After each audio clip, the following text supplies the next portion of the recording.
সম্মানিত সুধী মণ্ডলী, এ পর্যায়ে আমাদের সামনে বক্তব্য রাখার জন্য অনুরোধ করছি বাংলাদেশ জাতীয় হিন্দু মহাজোটের সম্মানিত মহাসচিব অ্যাডভোকেট গোবিন্দচন্দ্র প্রামাণিক। সম্মানিত অতিথিকে বক্তব্য রাখার জন্য অনুরোধ করছি।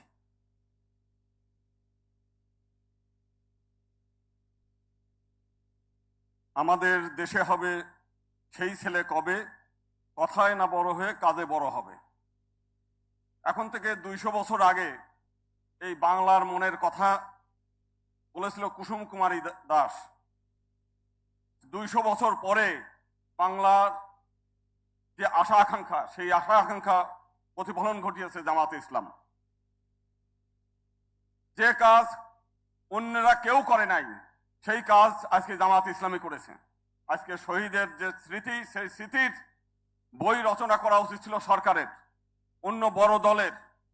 তাদের পাশে দাঁড়ানোর কথা ছিল অন্যান্যদের, কিন্তু সেই কাজটা তারা করে নাই। শুধু তাই না, বাংলাদেশে যদি অসাম্প্রদায়িকতার নামে, সেকুলারিজমের নামে বহু ভণ্ডামি দেখেছি, কিন্তু বাস্তবতা হচ্ছে জামাত ইসলাম যে কার্যক্রম করেছে তার কাজ প্রমাণ করে যে একমাত্র বাংলাদেশ জামাত ইসলামই বাংলাদেশের একমাত্র অসাম্প্রদায়িক দল। সেটা তারা প্রমাণ করেছে। শুধু আজকে না, অতীতে আমরা দেখেছি বাংলাদেশের উত্তরবঙ্গে হিন্দু তীর্থযাত্রীরা জলে ডুবে মারা গেছে। তাদেরকে আমরা জানার আগেই তারা তাদেরকে সাহায্যের হাত বাড়িয়ে দিয়েছে, তাদেরকে সেই ব্যবস্থা করেছে।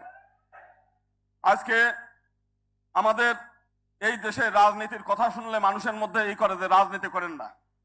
বাংলাদেশের মানুষ সেবক চায় এবং জামাত ইসলামী জনগণের সেবক হিসেবে সেই কাজগুলো করছে। প্রচলিত ধারা যে রাজনীতি, সেই রাজনীতি মানুষ এখন চায় না।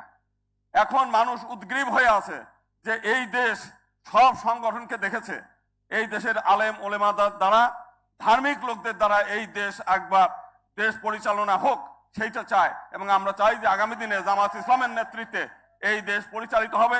রাজনৈতিক ক্ষমতা না, তারা দেশের সেবা করে ইতিমধ্যে প্রমাণ করেছে যে দেশের জনগণের আমরা সেবা করতে চাই এবং সেবা করে। ক্ষমতা তাদের কাছে বড় চাওয়া না, সেটা অলরেডি জামাত ইসলাম প্রমাণ করে দিয়েছে। এবং এই দেশ, স্বামী প্রণবানন্দ বলছে যে এটা হচ্ছে নীতি, আদর্শ এবং ধর্ম আধ্যাত্মিকতার দেশ। আমরা চাই এই দেশ ধার্মিক লোকদের দ্বারা পরিচালিত হোক, এই দেশ আধ্যাত্মিক লোকদের দ্বারা পরিচালিত হোক। তাহলে এই দেশ সৎ এবং আদর্শ মানুষ গড়ে উঠবে।